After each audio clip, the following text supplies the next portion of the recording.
We need to stop glamorizing overworking, please. The absence of sleep, good diet, exercise, relaxation, and time with friends and family isn't something to be applauded. Too many people wear their burnout as a badge of honour, and it needs to change. By Katie Leeson. Hey everybody, welcome to another episode of the Toy Talks podcast. It's Tuesday, so you know you get a new episode, and my name is of course Toy Washington. I am really excited to be delivering this episode to you. I haven't been well. I had a really bad migraine today, so I couldn't remote work.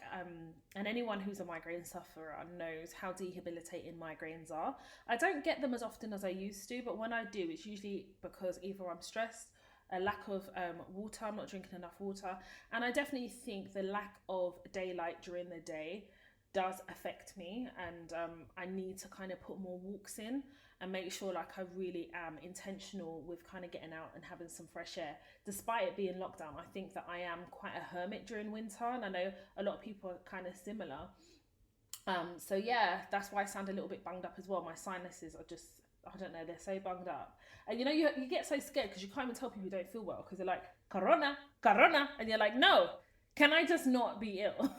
Can I not just be under the weather? So yeah, listen, I'm really, really proud of a couple of things that I'm seeing at the moment, and I want to call it out quickly before we get into the meat of this episode.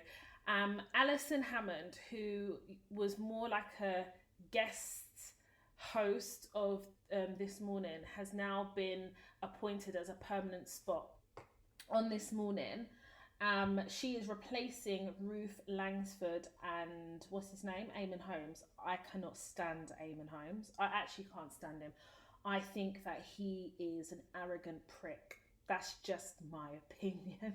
Anyway, so Alison Hammond is a black, beautiful queen. And those of you who do not know how she started, she actually was in one of the very first series of Big Brother. But I love the fact that she's managed to cultivate a career for herself in show business, and she's really good at what she does as a presenter. She's very authentic and a very I'd say a very successful black woman, and it's not often that we see ourselves on TV. So when we do, we recognize it, right? Because we're not used to seeing black people on TV as much as we are seeing white people. And it's funny because I've watched the media really kind of, I don't know, it's almost like the media like Alison Hammond, but they don't like the fact that Ruth Langsford and Eamon Holmes have now been kind of removed from their presenting gig. These people have been doing it for years, you know.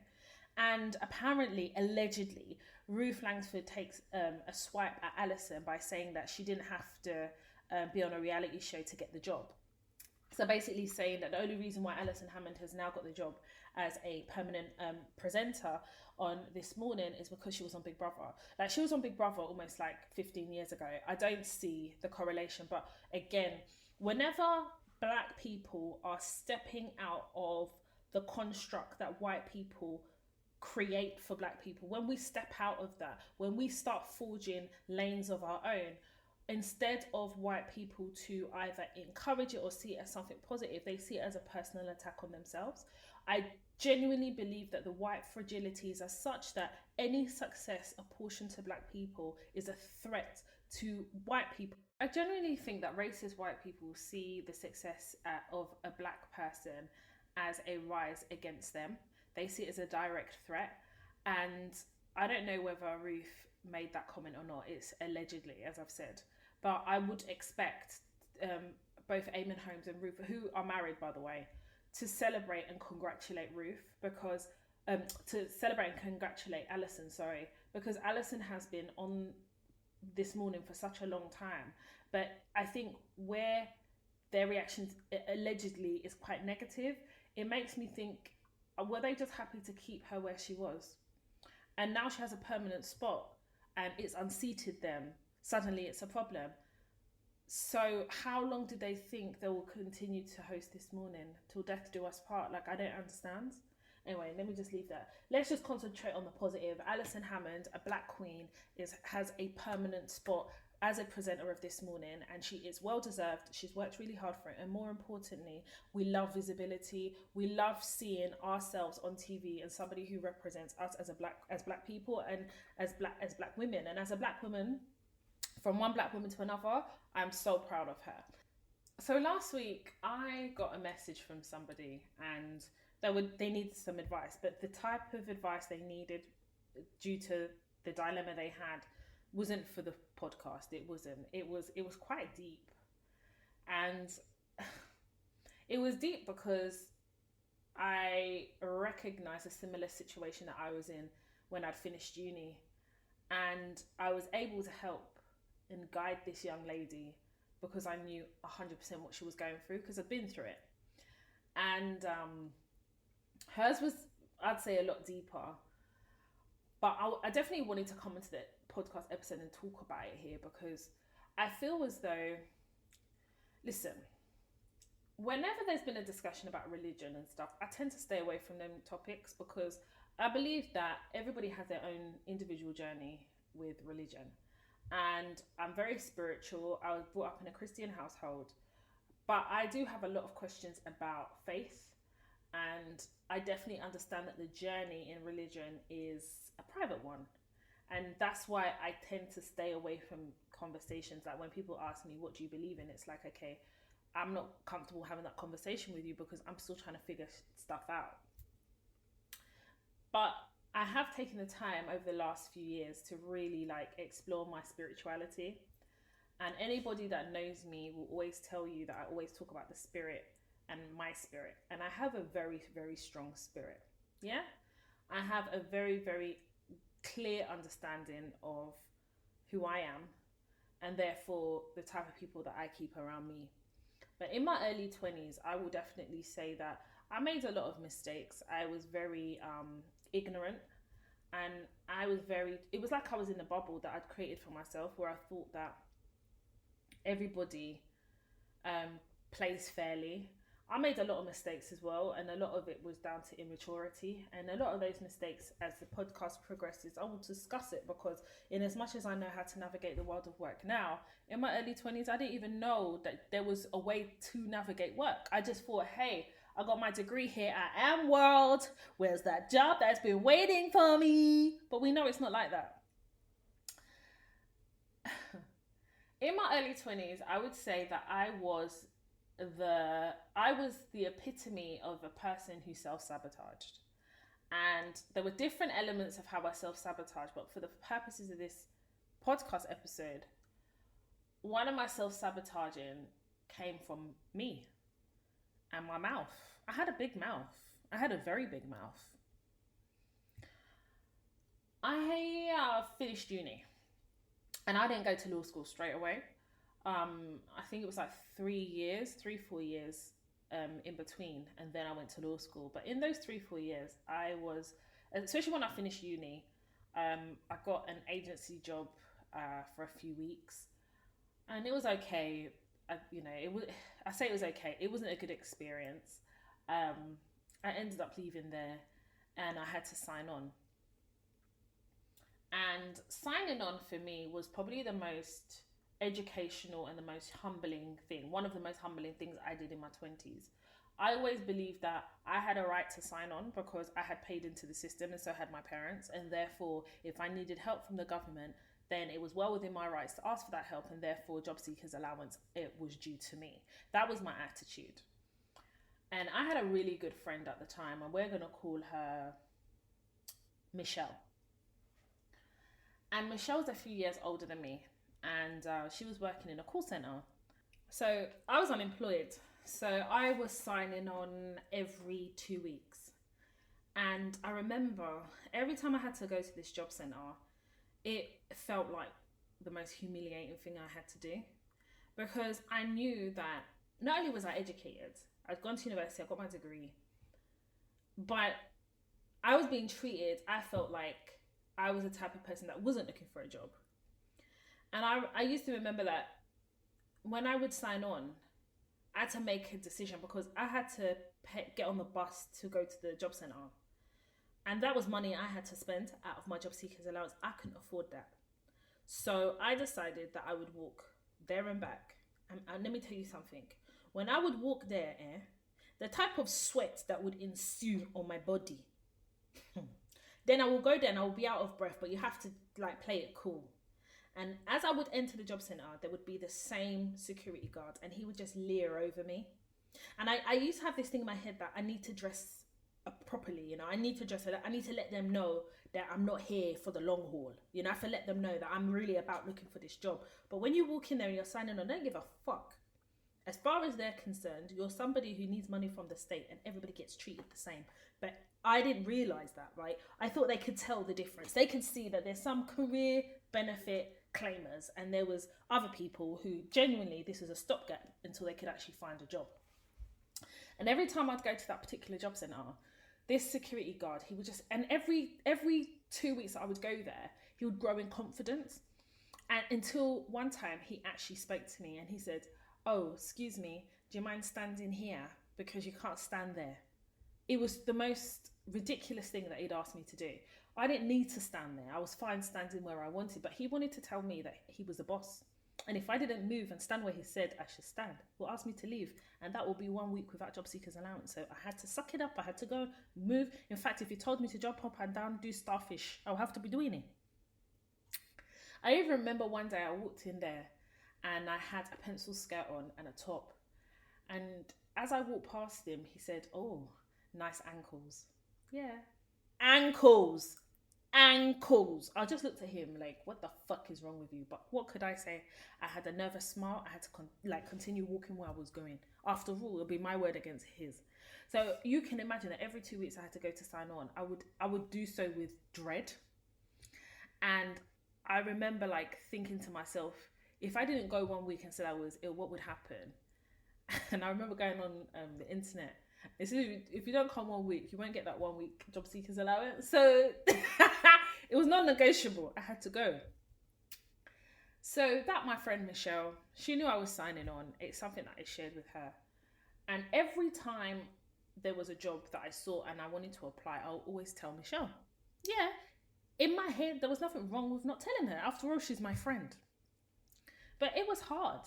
It was hard to pay for certain things like electricity and gas. It was hard to buy sanitary towels and feed myself on job seekers allowance.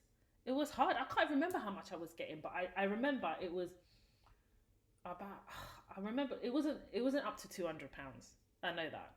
Every 2 weeks, it wasn't up to £200.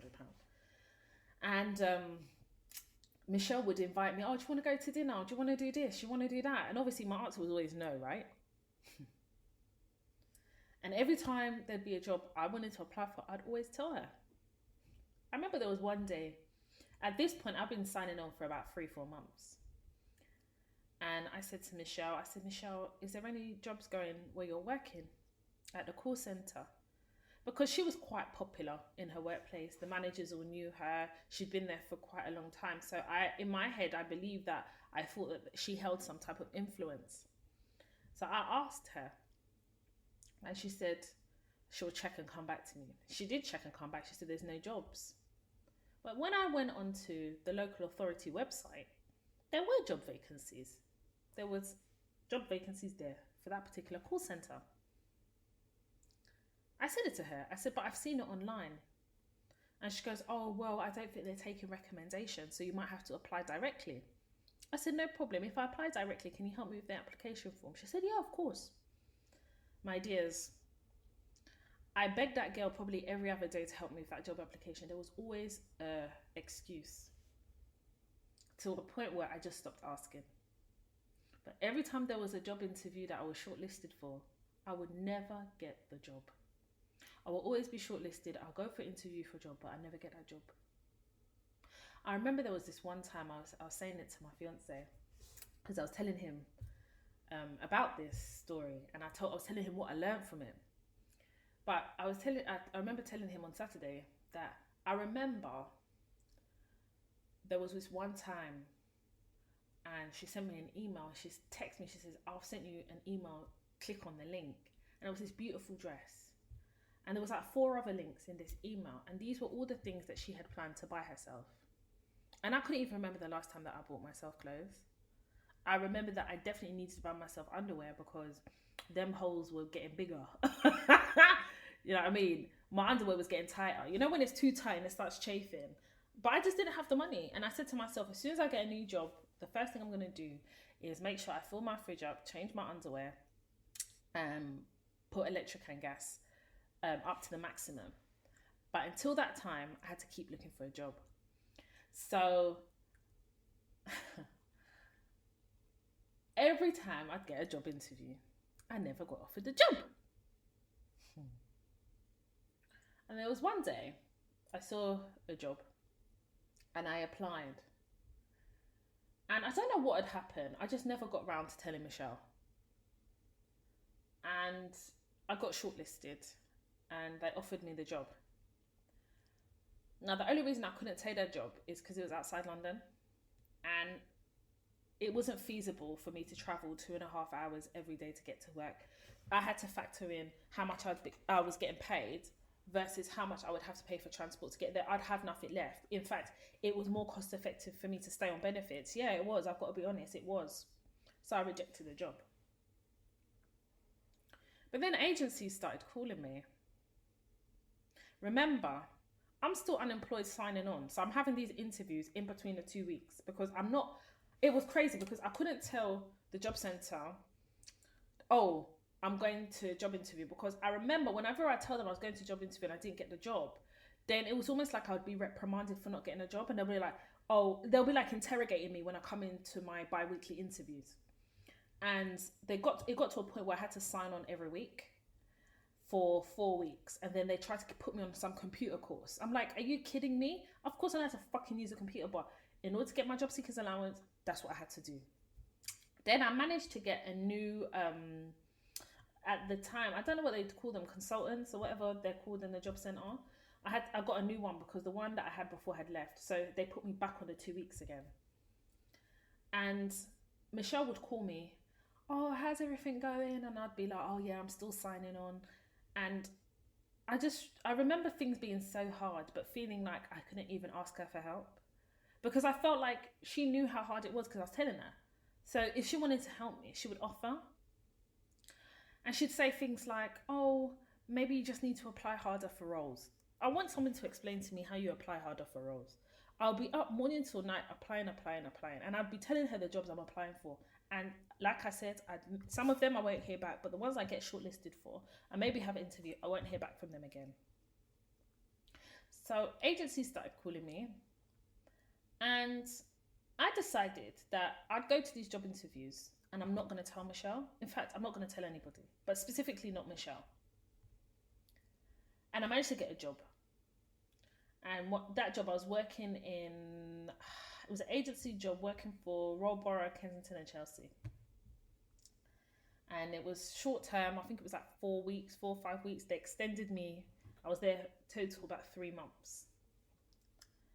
And I remember telling Michelle when I'd first got the job, and like I'd signed the contract, everything with the agency. And she said, oh, let's see how long you can hold on to that for. Well, guys, I held on to it for 3 months until the contract came to a natural end. And then I realised I don't need to be telling Michelle every time I get a job interview. Because I don't know what's going through her mind when I'm telling her these things, because I'm not getting support. In fact, I'm almost getting, I'm getting negativity. But in my 20s, I was definitely the person that always tried to look for the good. My spirit would be telling me stuff, but I wasn't connected to my spirit. I wasn't very spiritual. So for me, I just took people as I saw them. I never really looked between the lines. But subconsciously, I knew within myself that I needed to stop telling people when I was going for job interviews. Moreover, it was getting really embarrassing. When you tell them you go for job interviews, then they'll remember ask you, how did the interview go? And you have to keep telling them you didn't get the job. Then after the 4th or 5th, I didn't get the job. You become now like you're the problem. Anyway, from there I started doing agency work with different agencies. I started working in different places. And then like a lot of admin jobs, yeah? A couple of retail jobs. You know how it goes, innit? Until I went to law school. Managed to get a cleaning job, and at least with that cleaning job, the hours worked around law school. But before I went into law school, it was very difficult. I believe I signed on about 3-4 times, separate times, in my early 20s. And I will never forget Michelle. And the reason why I say that is because when you know your friend is unemployed and she has no money and she's telling you that, oh, she had to go to Poundland to get the cheap sanitary pads that end up fraying, or she has to tell you certain things, and you are in a position where you can help your friend, even if it's £20, you could have just offered that. But as soon as I got a job, you almost seemed slighted or a little bit uncomfortable. You just didn't like it, because rather than a congratulations, what I got was, oh, let's see how long you can hold on to it for. So basically, naturally, the way she's thinking in her head is, I can't hold down a job. But that job she's holding down, I asked her if she can help me to get a job there. She didn't want to do it. And you know, it's not by force. But back then, I didn't look at it like that. I looked at it as, but you're my friend though.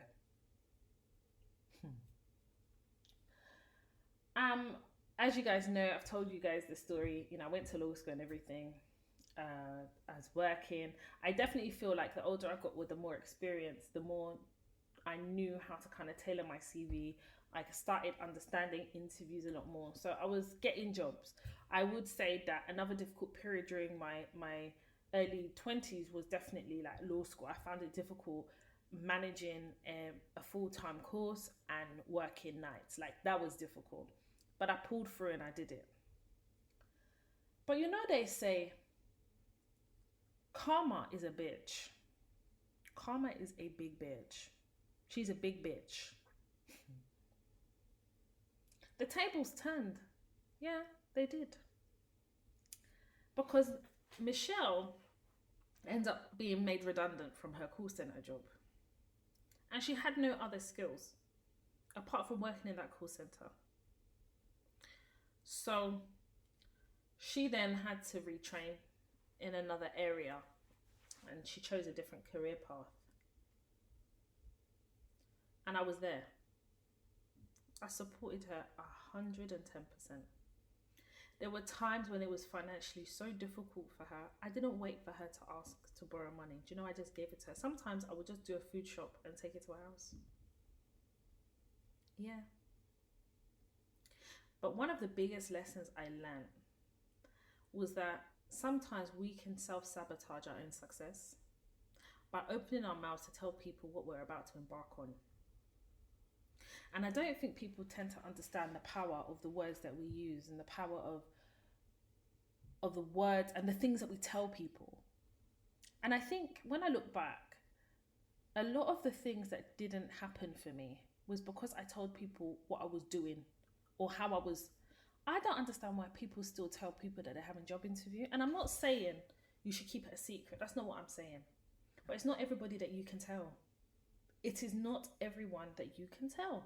Because you don't know what's going on in people's minds. You don't know what's going on in people's life. You don't understand the difficulties maybe people are having trying to get jobs, and you're telling them you're going for a job interview. So the young lady that contacted me last week was basically, sharing with me that certain things ain't happening in her life because she has a friend who is just complete bad vibes. And on a spiritual level, I'm going to tell you something. People talk about soul ties, and they talk about soul ties like sexual soul ties. But there are spiritual soul ties that don't require sex. There can be friendship soul ties. And people ain't ready for that conversation. But I need to let you guys know that it's not everybody that, number one, is happy for your happiness. But just because you don't recognize your greatness doesn't mean other people don't. Other people recognize your greatness and they just don't want to tell you. But when you are telling them how you're embarking on that greatness, you don't know what they're thinking in their mind. You don't know what they're praying for. I'm going to sit here and tell you guys now. Don't you guys remember? I believe it is season 1. Capital S for support. I think that was the episode 10. Or was it season 2? I think that was season 2. Where I told you guys that I had a friend, and when I had the podcast logo, I showed it to her, and she told me that it's giving her anxiety because it reminds her of the colours used by the telephone company EE, and she's not had a good experience with the telephone company EE, and I'm using the same colours for my logo, so it's giving her anxiety. It's exactly the same thing, guys. It's exactly the same thing. What is giving people anxiety, or what gave her anxiety, it wasn't the colours of the logo. It was embarking on my journey of success gave her anxiety, because it may be in her head she thinks we're in competition when we're on our own trajectory and our own journey. But what we need to understand is this: stop looking for reassurance or approval from people that you think are there for you, but show you that they're never there for you. Stop looking for that approval from them, because you are never going to get it. And you should never want approval from somebody outside of yourself. And I understand where it comes from, especially if you're from an African household like myself, whereby comparison and being made to feel like you're not good enough or what you've attained is not good enough. Therefore, when you go outside, you automatically think that you're not good enough. So then you're looking for that reassurance. And often what we do is we look for that reassurance within our friendship groups. But not everybody has the same definition of friendship. I've told you guys this before. The reason why I tell you the story about the job centre is because I want people to understand that my journey just didn't start just like that. I really had to go through the trenches. And as I'm going through the trenches, when I look back now of where I've come from and the journey I've taken, there was always people around me. There was always people around me. Do you know they're not the same people that are around me right now? There's not even one person that from back then that is around me right now. And part of that is because everybody has their own journey to walk. They have their own path. Secondly, I genuinely believe that greatness attracts greatness. I genuinely believe that there were people that were quite jealous that were around me. And I think that jealousy was born out of insecurity that they had. And I was always a very confident person. Even when I was going to the job centre and I felt like trash, even when it made me feel worthless, I was still confident in who I was, the ability to still keep applying for those jobs, still keep going to those job interviews and getting those rejections. There was a quiet confidence because I still tried. And Michelle enjoyed it. I genuinely believe it, because there's things that she would say during the course of our friendship would make me realise that she preferred me then. And she would say it. I liked you better when you didn't have too much work to do. What does that mean? When I didn't have too much work to do, bitch, I was unemployed.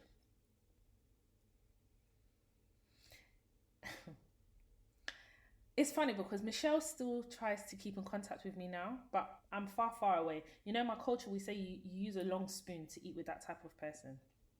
I stay away. Because when as we were growing up, I say a few years older than me. You know, you start dating guys and stuff.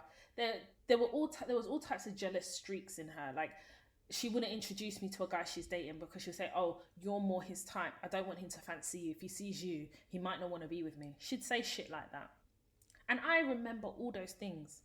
And I'd always put it down to her being insecure. It's fine. If I prove my friendship to her, then she'll see me as less of a threat. That's how I used to move in my head. That's how I used to move in my mind. Even now that we're all grown, isn't it? We're all doing our own thing. If anybody would have told her that I am where I am now with certain things, I don't think she would have believed it. But she still came to my first Toy Talks Live event. I know that the only reason why she came to that event wasn't necessarily to support. She just wanted to see what I'm up to, because we've been quite estranged for a long time. But listen, I'm one of those people, if you want to come in it. I've got nothing to hide. But I needed to let her know that, babes, we're just acquaintances, we're not friends. We're associates. She said that she had seen the Toy Talks event advertised and she really wanted to come. So I said, of course, if you want to come, you can come, right? Gave her the link to Ticket, is it not Ticketmaster, what is it? Eventbrite. And my friends and family were sitting in the front 2 rows and she was sitting somewhere else, because I needed her to know I can't put you around my friends and family. You ain't that no more, baby. You're an acquaintance now, because you've shown me that my success makes you uncomfortable. You've shown me that any type of positive thing that happens around me unnerves you. So I can't have that type of person around me, because if it unnerves you, then what is going through your mind? What do you understand what I'm trying to say? I needed her back then. I needed her support, because it was a lot. It was a lot to be going to the job centre, at not only at my age, but going to the job centre and constant job rejection. She was literally one of my closest friends. She was one of my only friends. Like, I had acquaintances, but she was a good friend of mine. Instead of supporting me, she's sending me links to ASOS website of all the clothes that she's going to buy, knowing full well that my knickers are too tight and chafing in between my legs. She knew I couldn't afford to buy clothes. Why would you know that your friend is signing on Job Centre and then you're sending them links to clothes that you're going to buy? Why would you do that to them? Why would you torment them? It's tormenting somebody. Why would you do it? But as soon as I stopped telling her about job interviews I was having, as soon as I started being careful about what I was communicating to her about my journey, the more my journey started to happen, the more I became a part of the journey that had been designated for my life. And that's the gospel truth. I'm telling you right now. So I was self-sabotaging and not even really realizing it. I didn't realize that my big mouth in wanting to, I don't know whether it's to share or is to get some type of support. I don't know what it was. Now, I'm not sitting here telling you guys to be secretive, and that's not what I'm saying. But you have to be very careful with who you tell about certain things that you're embarking on, especially when you haven't achieved them yet. You've got to be careful who you tell. There are people who are genuinely happy for you. Fair enough. But you have to use the ability to discern. And I've spoken about discernment in a previous episode. You have to be able to know who you can tell. Because even if God has ordained something to be yours, you still have an opportunity to use your free will. So as you are using this free will, if you now decide to use your free will by putting your success in the hands of somebody, then that is your choice. And that will undo the success that was waiting for you. So I definitely think it's a balance between knowing what to share and knowing what to share once you've gotten there. Does that make sense? You see, at my big age, as you see me here, I make mistakes. I always make mistakes. I'm a human. If I cut, I bleed just like everybody. But I definitely think that where I'm at in my life, I have to be very careful who I surround myself with, because I've got to really protect my energy. And I think that if I was aware of the need to protect my energy in my early 20s, I would have achieved a lot more things.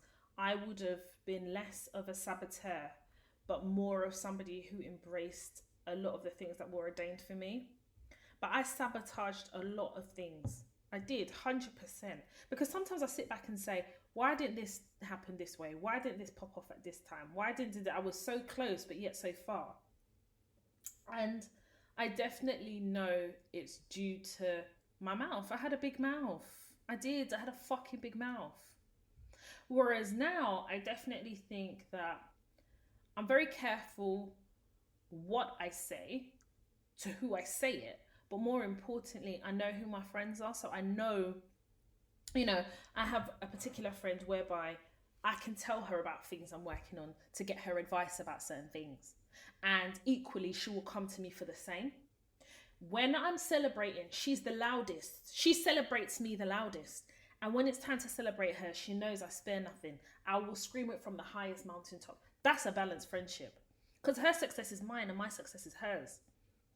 But there's also people that I know that actually you're here not because you genuinely care about me as a friend. You're just here for the association. There are people like that. You're here just for the association, to see what you can get, see what you can steal, see what ideas you can pillage. Yeah. And those ones, long spoon. Because when they blink, they realize I'm not standing beside them as much as they think I am. And I listen to my spirit. And we need to start placing some emphasis on spirit. Everybody has a spirit. You have an energy. You are a spiritual being. So why is it that we don't respect this spiritual hand that has been placed upon us? Why don't we respect the spiritual discernment, the ability to discern? Why don't we do that? I can sit here and say that the reason why I haven't done that in the past is because I haven't always trusted myself. And because I didn't trust myself, I didn't trust my spirit. So because I didn't trust my spirit, I would then trust flesh. And what would happen is, in trusting flesh would let me down. In trusting flesh, things will not bang. I observe everything. I see everything. Anybody who is close to me will tell you, I'm very, very perceptive. I will notice the things that you will not notice. And I'll tell you, it will happen like this, and it will happen. I was the person, and I was saying this to my fiance, I was the person in my house. If you wasn't sure whether this is a good friend or not, bring me around that person for 10 minutes. I'll tell you about that person. But along my growth, I lost that. I lost that ability of tapping into my spirit. I lost it because it was almost like I was battling self, trying to figure out who I was. I placed so much emphasis on friendships and not enough emphasis on myself as a person. So there'll be times when I will be in a job and everything will be going fine and suddenly things will just be going wrong. And yes, to an extent, it's the workplace, but it's also my mouth. I'll be going there to tell my friends my job this is happening, da da da da da. And as I'm spilling my guts out, they're happy. Some of them are probably praying for my downfall, and the downfall will always come. But what I've discovered is, when I've been strategic about what I say, the more I see success. And that's the truth. The more I'm minded about respecting the journey I'm on, the less issues I see. And that's the gospel truth. There was a really good friend of mine. She's more like a big sister to me. And she said to me, Toya, I'm going to say something to you as somebody who's older than you. She goes, you have worked on discernment. When it comes to the world of work and navigating the world of work, spot on. But now that you're engaged and you're going to get married, you're entering a different chapter of your life. This is a brand new chapter of your life that you're entering. And I'm going to let you know now that there are going to be some people that are going to shock you. Because some people, when they're seeing you reaching that stage, they're not happy for it, Toya. And what you are expecting them to do to celebrate your new level, they will do completely opposite. And it'll catch you unawares. You'll be shocked. It's the same when you have kids. Not everybody is on that same level, Toya. So in as much as you're sharing that joy, you better be careful. Because not everybody you're sharing that joy with is sharing that joy with you. I'm going to tell you this right now. When I shared that I'd got engaged, what I saw from a couple, I was shocked. I was dumbfounded.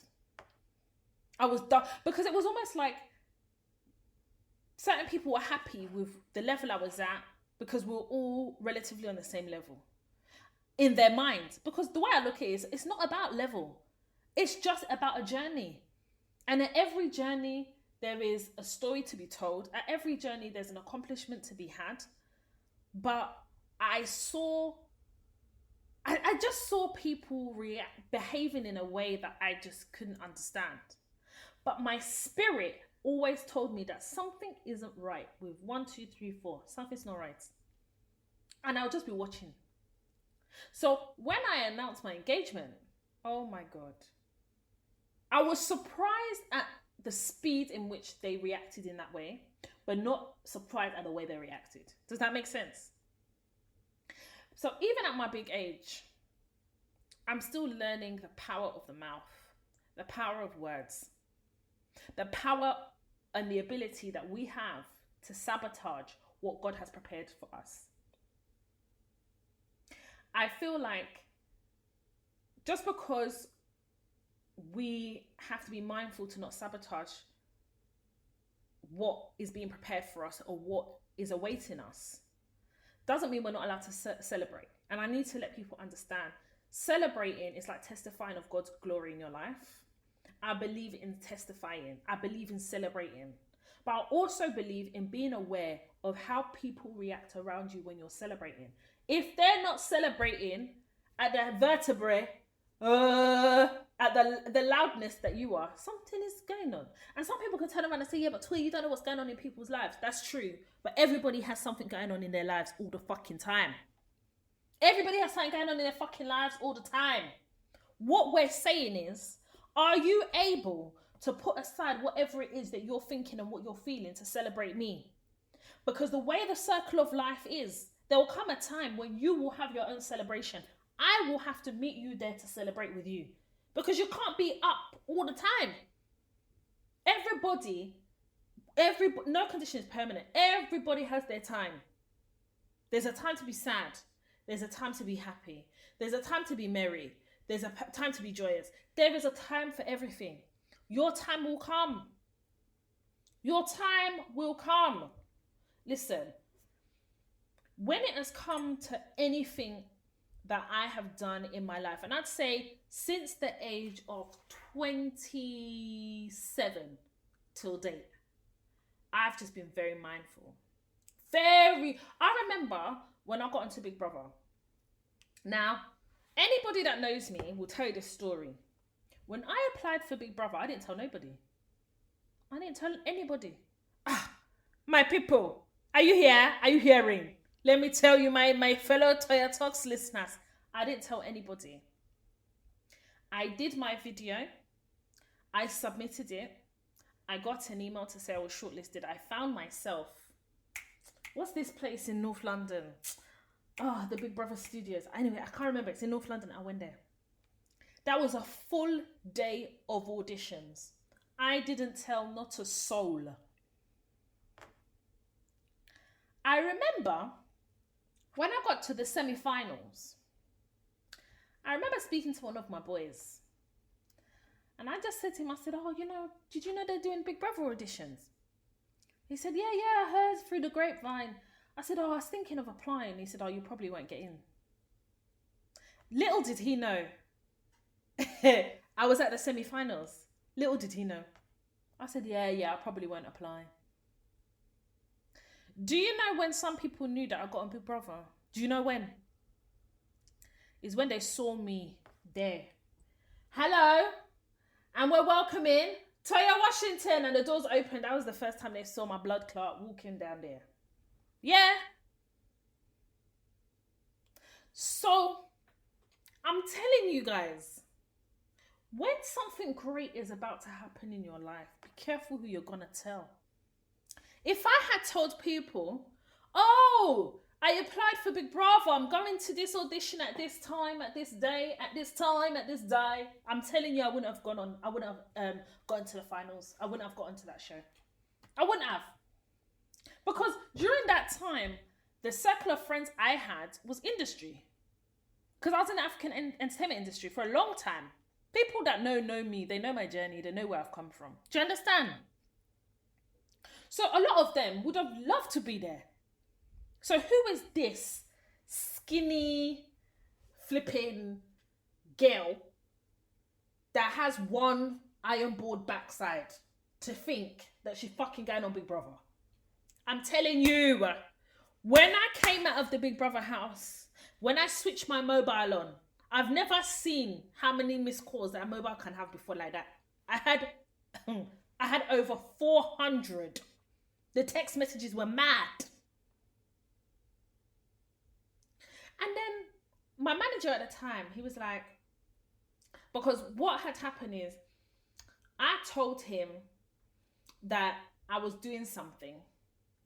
I was going on a show, but I'll give him the details when I come out. The only people that knew I was going on Big Brother was my mum, my dad, and my brothers. Yeah. And I swore all of them to secrecy. Outside of those people, nobody knew. So when I was in the house, my brother got in contact with my manager. Because I said to my manager, I'm trying to get on a TV show. That's all he knew. So when I was gone, when I was in hiding for like 2 weeks, he just saw it as, maybe Toya's gone to Nigeria. maybe you should go. You know, I was one of those people anyway. I could just wake up and decide I'm going to Nigeria. So he wasn't that. My brother called him, said, my sister's there. This is the instructions that she left for you. Yes! I went on Big Brother. That was the record number of applicants in Big Brother history. I got on there. I'm going to tell you guys now. Stop self-sabotaging your success. Stop it. Stop it. And if you don't believe me, when you're about to embark on something, so let's just say you're going for a bigger job interview, maybe it's this job that you've been wanting. Maybe you can tell somebody who you know and who your spirit is at one with, if you have to tell. And then zip it up. Zip it up. Then walk in your purpose. God will open that door for you.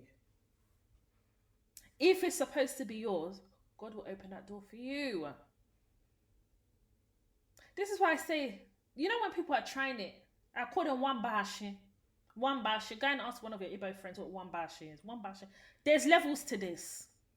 There's levels to this. There's levels. There's times when I get emails from people about certain things. And there's one girl, she emailed me about something. I said to her, your level and this girl's level, is it the same? Stop using your mouth to self-sabotage things and play in the mud with pigs. Stop doing that shit. Stop it. There's a limit to how far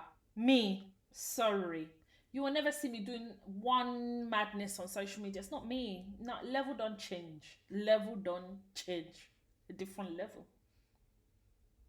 There's things I see.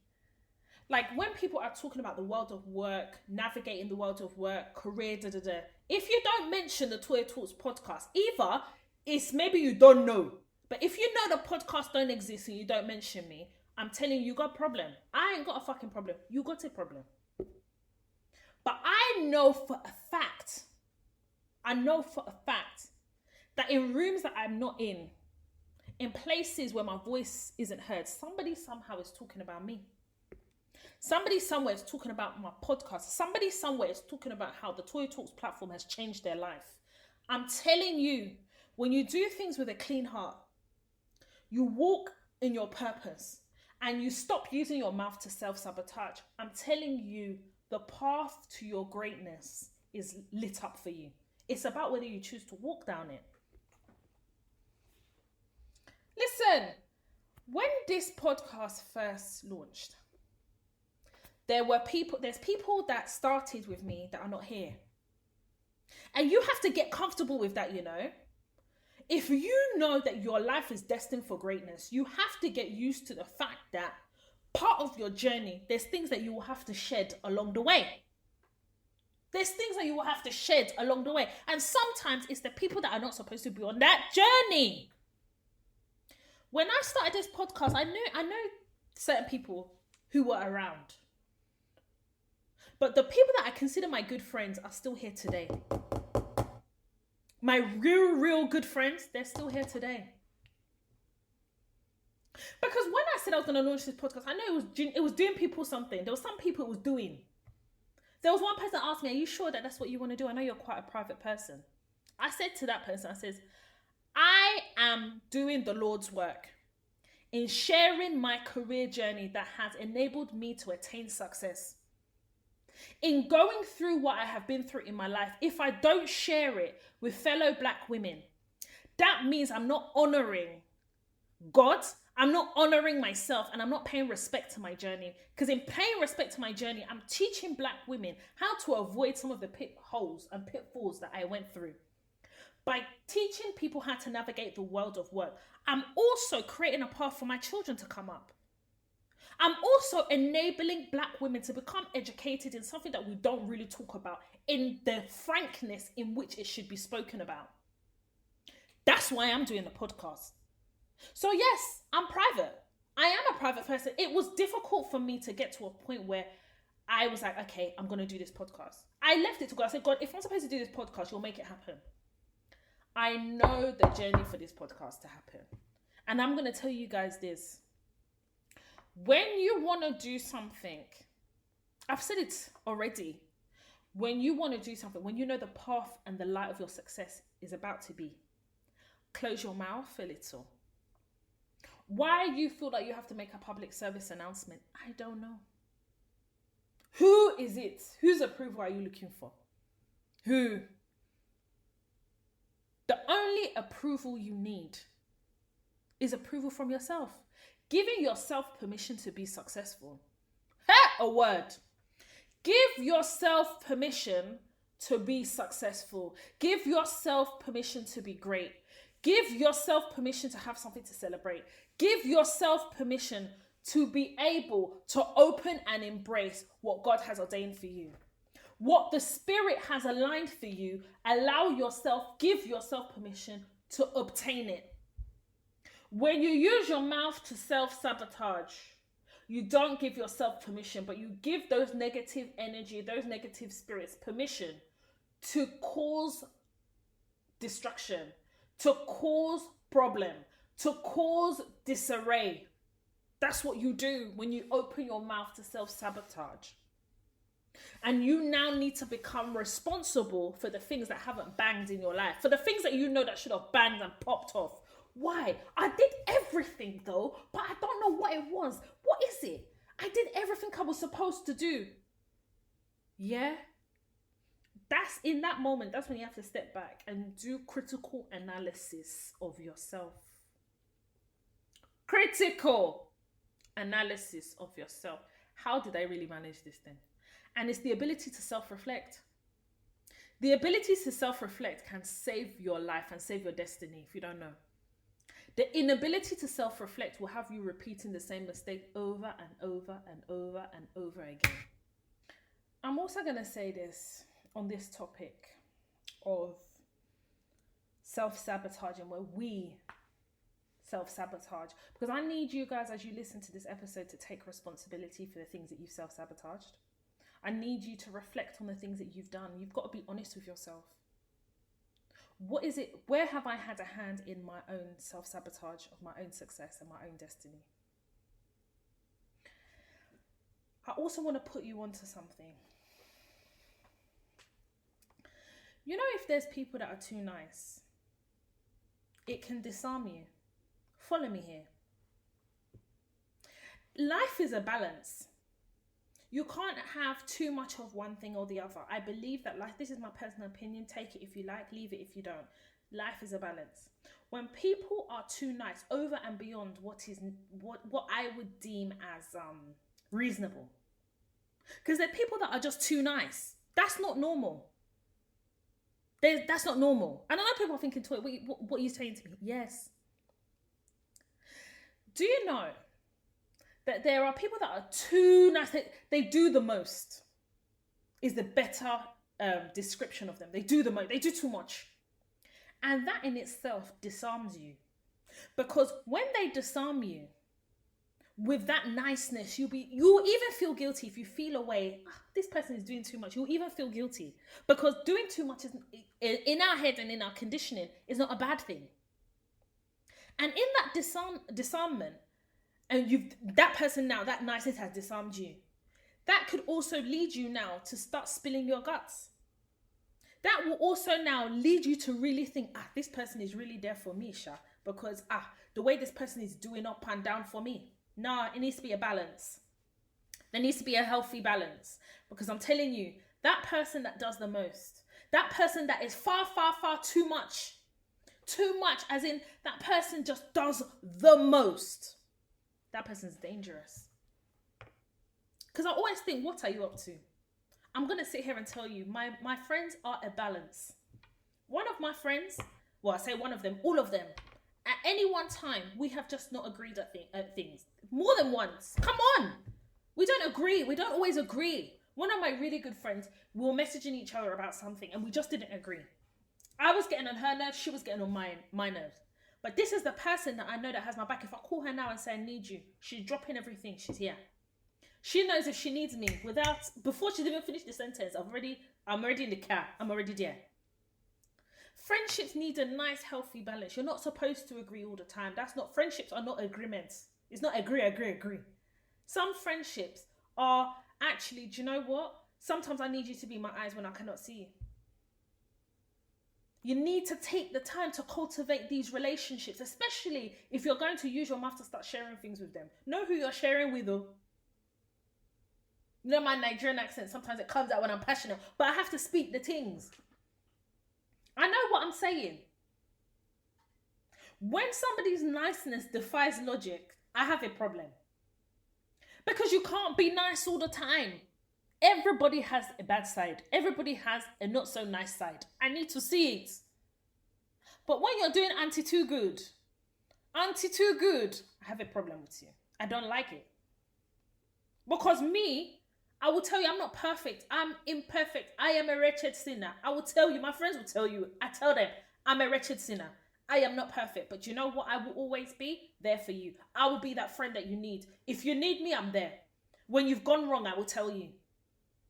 When you've gone wrong, I will defend you outside. But when we come inside, I will tell you about yourself. That's a friend.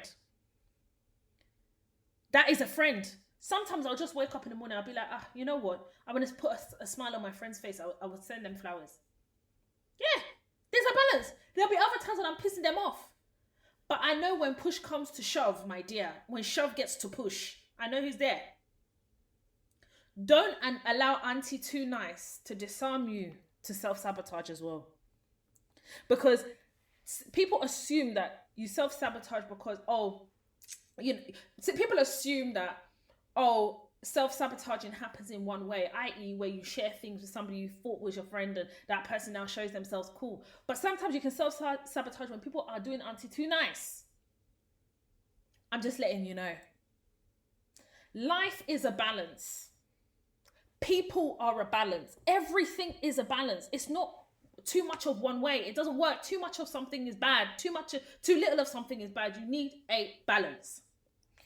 So hopefully I have done a good job in this episode of talking about self-sabotage. And there's different elements of self-sabotaging, but I need to start with what we do.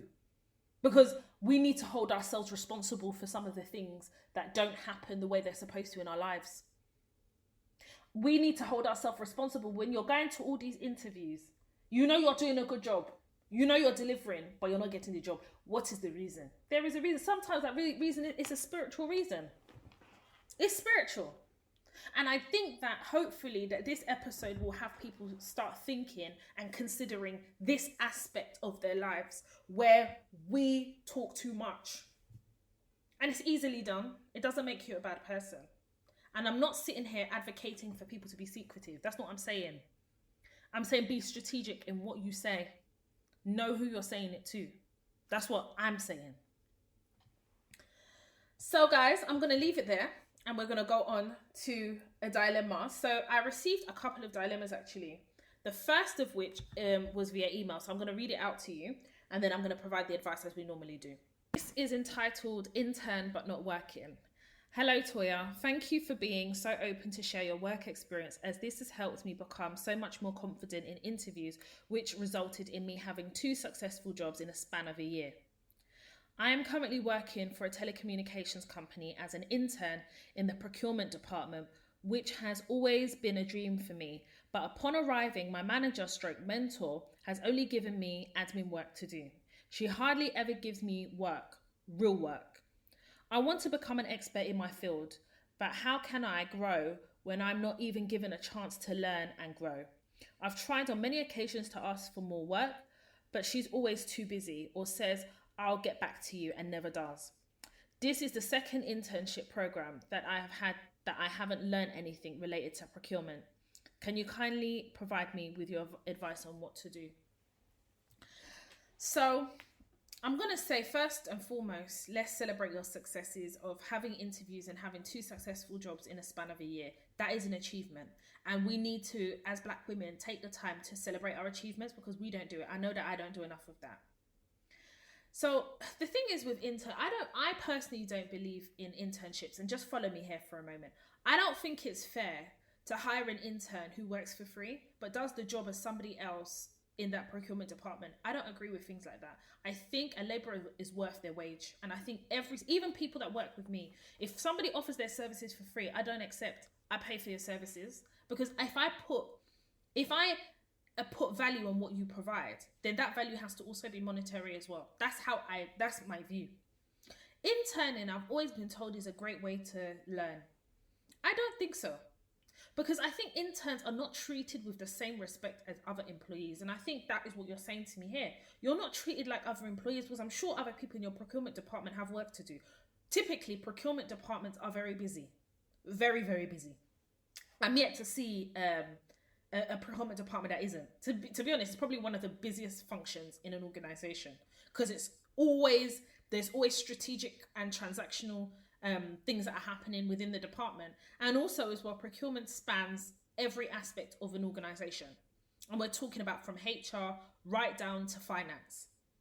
So you're in a situation where basically you're asking for work and you're not receiving it. But I'm going to say this to you again, like I always say, and I know there's many people listening to this, they know what I'm going to say. Your work life, your ability to learn is your responsibility. It's not your manager's, darling, because she's done all her learning, you see. She's done it. Do you know that in the early years of my career, when I had no experience and I was getting admin work, but not necessarily, I didn't feel as if I was necessarily learning. You know, sometimes I'll be doing short courses. You heard me. I'll be doing short courses. I'll do the admin work because to me, the admin work was so easy. And you are asking for work because that admin work, you do it quite quickly, innit? I'll go and pick up some work online. Do you know there's some courses that are free? There are some courses that are free.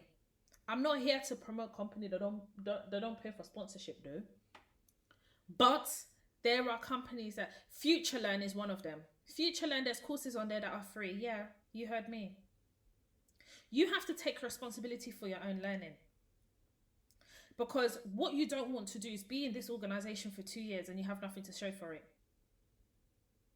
For me, if I'm doing short courses on the job, I won't even tell my boss that I'm doing those short courses. I'll finish the admin work and do the short courses. And sometimes as well, I often found myself in organizations where I had to inject myself into certain things. Okay, let me give you an example. You know where I'm contracting to now? You know they don't give me work to do. They hadn't given me work for the first 2 weeks. Do you know what I did? I inserted myself. Yes, you heard me. I've been observing, just understanding the characters, doing my due diligence. And then there was a meeting and something was discussed. I decided to take it on. I decided to take that project on and found a resolution for that project. As I'm talking to you right now, the director, she was like, oh my God, Toya, thank you so much for sorting that out.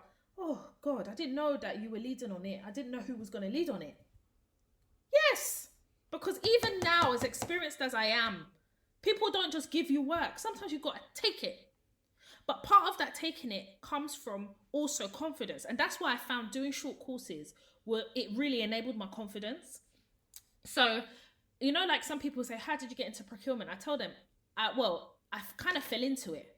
Nobody taught me procurement. I was always a contract manager in a procurement department. No one taught me procurement. If you like, you can go ahead and say, okay, but Toya, when it came to the contract management, you had the foundation because you went to law school, you did your master's in law, you did contracts for a long time, so you understand. Okay, no problem, I take that. But the procurement, nobody taught me. I was just in those departments. I was doing short courses. Sometimes I'll be at work, I'll be doing my job, I'll finish my job and I'll go online and find a short course and I'll be doing it.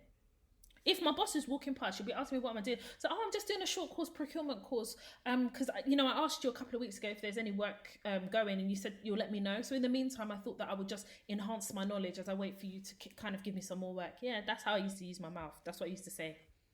And suddenly the work will start trickling down as well. You need to do some short courses, darling, because procurement is such a wide area. And you're talking to somebody who does procurement, that I do it. I don't like procurement. I prefer contract management and contract consulting, but I can do procurement.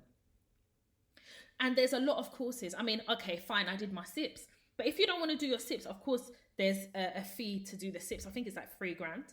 But there's other short courses. If you go online and say free short course in procurement and Google it, they'll come up. You have to take responsibility for what you're going to learn.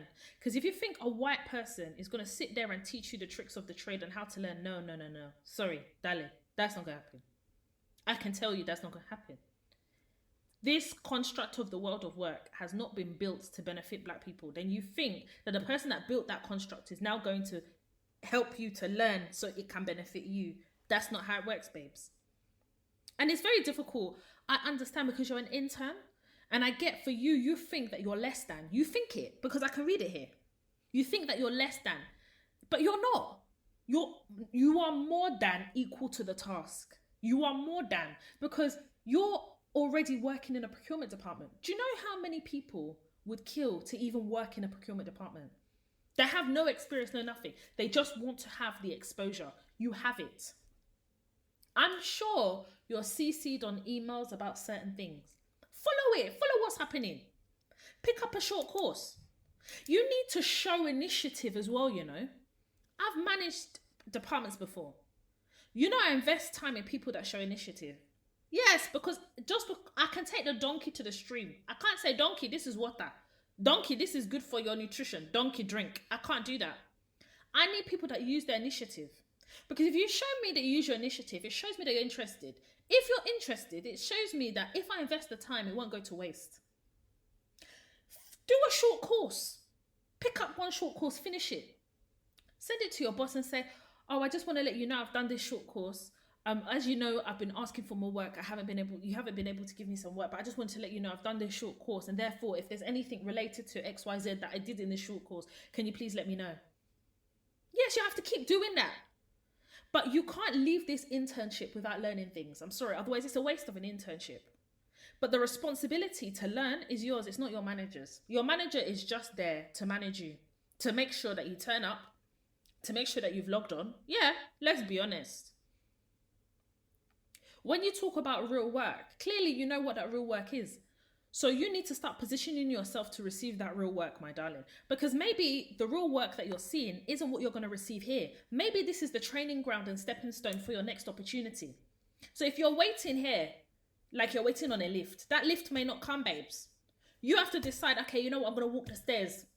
I'm going to walk the stairs of my destiny. And you need to start taking responsibility for what your destiny is. Your boss is super busy, i.e. she's not in a position to train you. That's what she's telling you. She's too busy. I'm too busy. She's always too busy. That means I'm not in the position to train you. I don't have time.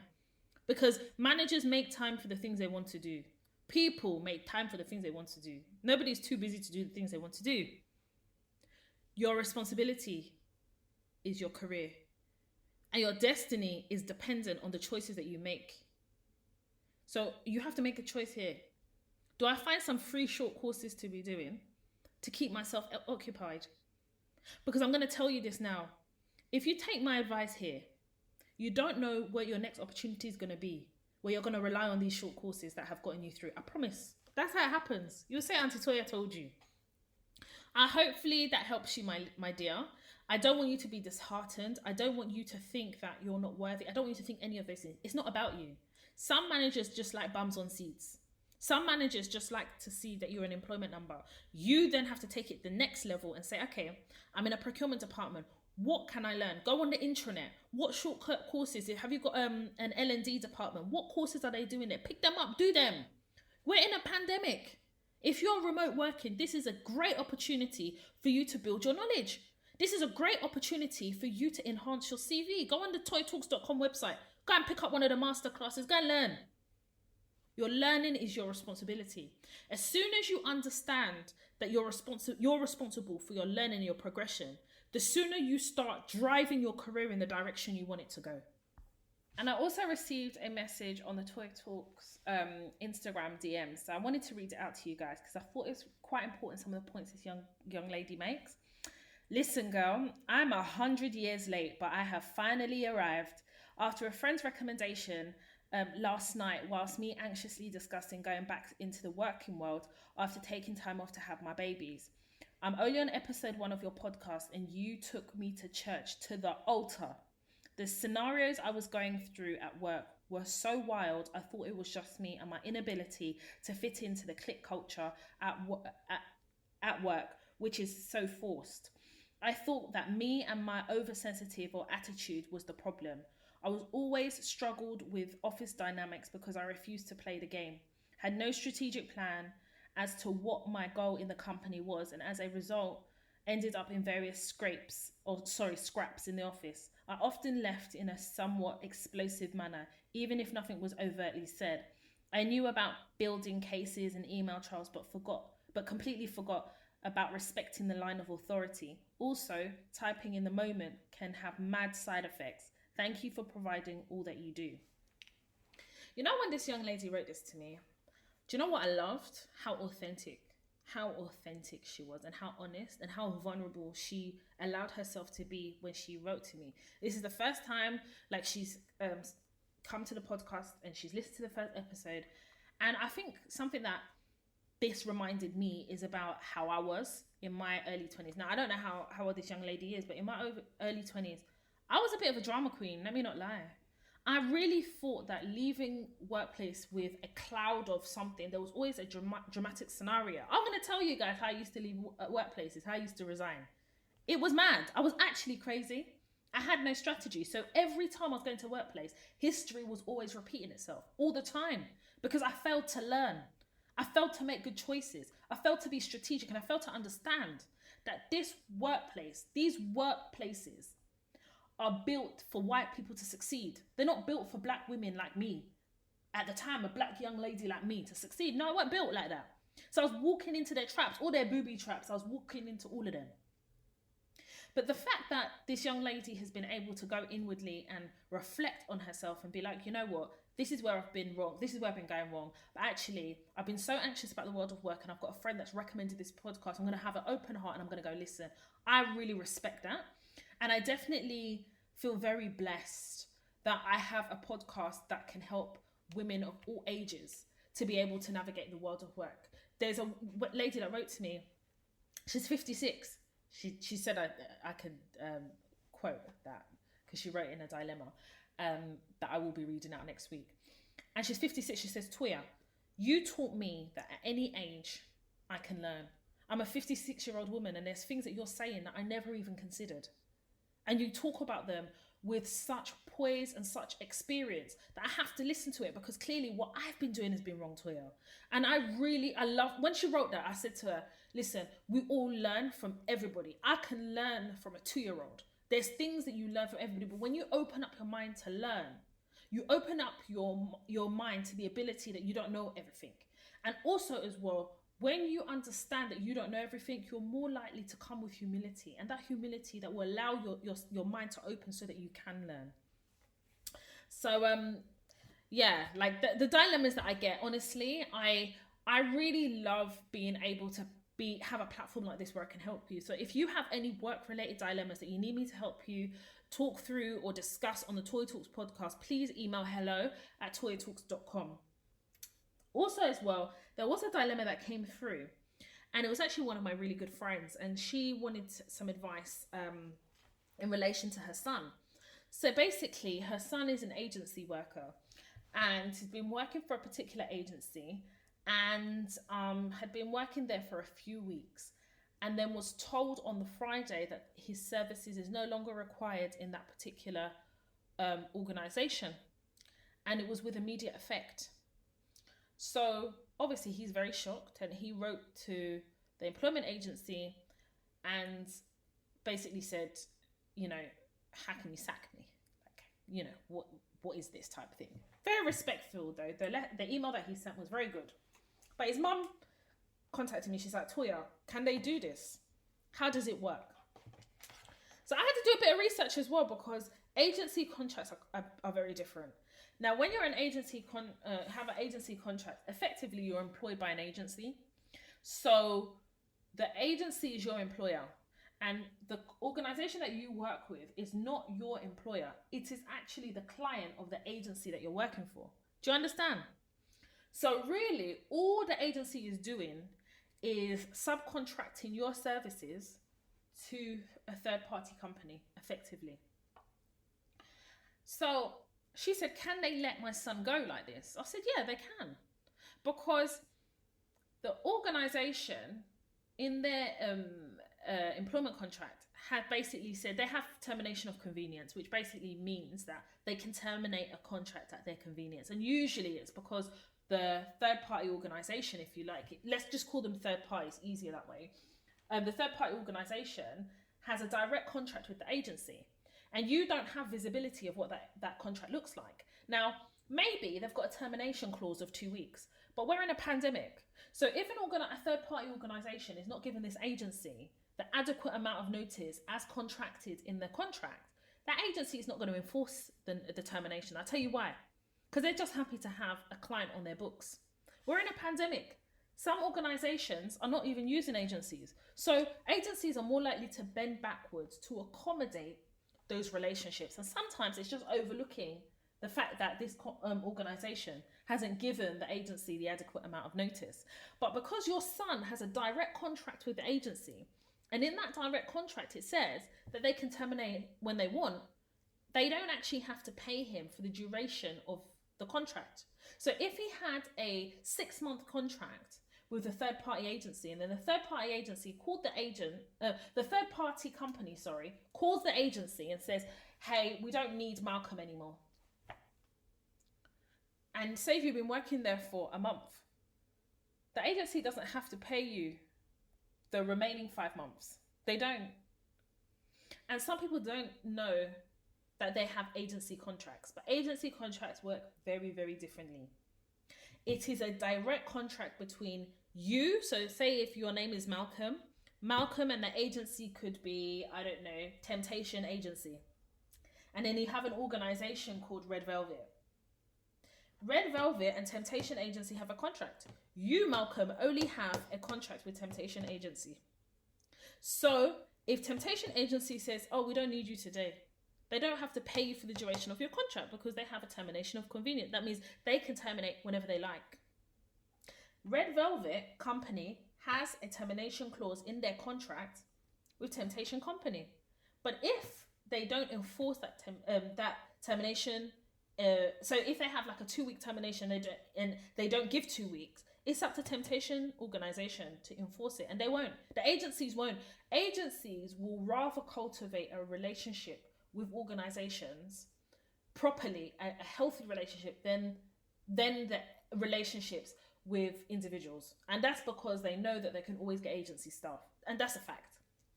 But my friend said to me that it's important that I talk about it on the podcast because some people don't know that agency contracts are somewhat different in terms of so for instance, some of their redundancy clauses are quite different. Some of their termination clauses are quite different. And what you find with agency contracts is most agency contracts don't last for 2 years. They last for about 18 months at best. And that's because after 2 years, you become eligible for redundancy. You become an employee automatically if you've been working somewhere for 2 years or more. So you find that with fixed term contracts, for instance, you might have a fixed term contract for 18 months. That's because if they keep you there for 2 years, you start having employment rights. And then you start having employment rights, you start having rights that you can enforce on the organization, and they don't want that. Whereas if you've got a fixed term contract, it gives you limited rights. And I have a podcast episode on fixed term contracts. I think it's called fixed term contracts and not fixed term relationships. Go and have a listen to that podcast episode. So yeah, that was another dilemma that my friend had. So she said to me, Toya, it'd be really good if you just high level clarify that on your podcast. So I thought I would do that. Guys and girls and guys, this is episode 48. Yeah, you heard me. 48. I can't believe it that my podcast is going to be 1 year old on the 1st of January 2021. It's been a year, a whole year. And one thing I said to myself is I'm always going to produce authentic podcast episodes. I'm always going to be consistent, and I'm going to try my best not to miss an episode. And I'm so happy that I can say tick, tick, tick, 48. So on the 50th episode, I am going to make a really, not a massive announcement, but make a little bit of an announcement because December, I keep telling you guys, December, things are happening in December for the podcast. I've got to tell you about it. Nothing huge, but something a little nice that I think you guys will really appreciate. And also as well, there was a young lady that reached out to me, and I've got to read her message. Let me just get her message up, guys. Just give me a second. I've got to read her message. because I want to read it word for word. It was just such a beautiful message. She said, "Hi Toya, hope you're well. On Monday, I celebrated my 36th birthday. With this year's events, it occurred to me how much of a blessing this was and made me realise how important it is to be grateful and show gratitude. With this in mind, I would like to give someone, one of your listeners or followers who may benefit from the classes that due to financial strain are unable to purchase. Please provide me with your bank details or PayPal details so that I can send payment." I thought that was so nice. That floored me, you know. And then she sent me another message and basically said she wants to pay for 2 people. So what I'm going to ask is 2 people out there who listen to the Toya Talks podcast episodes and you're in financial strains or you're in a financial predicament whereby money's tight. If you would like to purchase a Toya Talks masterclass, can you please email me? And all you have to do is tell me what you have learned from the Toya Talks podcast. That's all you have to tell me. That to qualify, you do have to, maybe you're just not financially able to pay for a masterclass. And all I'm going to say is, I can't police everybody, but I believe that you're policed by your conscience. This young lady wants to gift 2 people. And I think that not only is it a blessing that I've been able to impart knowledge, I've been able to impart my own experiences onto this young lady. It's like sowing a seed, and she's now wanting to sow seeds into 2 of my listeners. It's a glory to God. So I'm going to reach out to that young lady. Well, I've reached out to her already, but I'm going to contact her and give her the details. But yes, so 2 people out there, just email hello@toyatalks.com. Tell me what you've learned on the podcast and I will gift you. And I will then let this young lady know that I have done that. And there's 2 people. So I will just pick the 2 people at random. And you will receive an email from me to say that you have won a masterclass, and I'll give you access. And any masterclass that you desire, you could use the gift card 100% off on any of the masterclasses.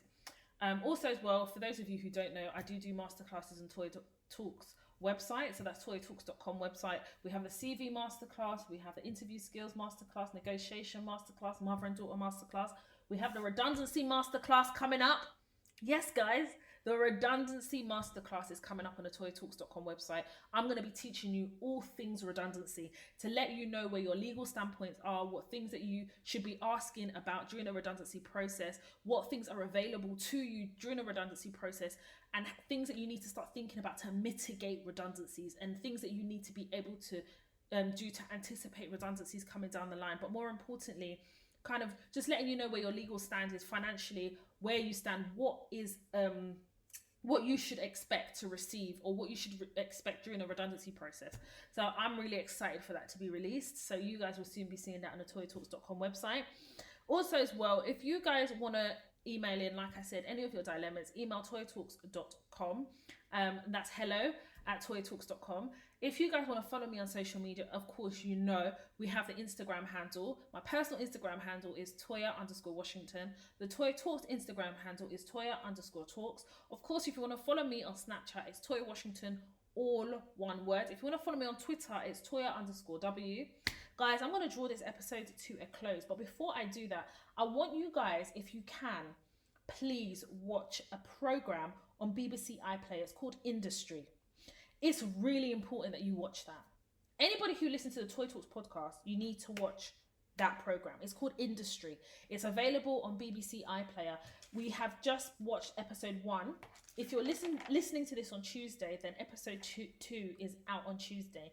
It is an amazing watch. And what I'm going to do is I'm going to wait for the series to progress, and then I'm going to do a detailed analysis about it. It's literally about a few students who go in and basically they're interning in a financial organization and they're competing effectively for permanent employment.